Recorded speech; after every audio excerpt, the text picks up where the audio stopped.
Viewers, অজানা কিছু কথার পক্ষ থেকে স্বাগত জানাচ্ছি।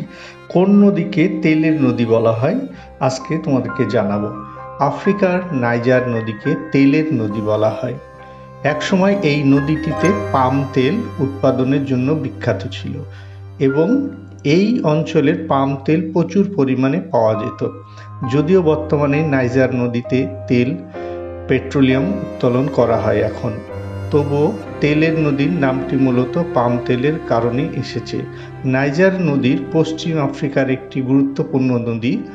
এটি গিনি থেকে উৎপন্ন হয়ে মালি, নাইজার, বেনিন ও নাইজেরিয়ার মধ্য দিয়ে প্রবাহিত হয়ে আটলান্টিক সাগরে পতিত হয়েছে। তো এই হলো তার ইতিহাস।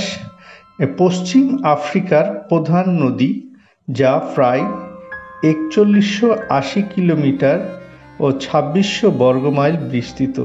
এর নিকাশি বেসিনের আয়তন ২১,১৭,৭০০ কিলোমিটার এবং ৮,১৭,৬০০ বর্গমাইল।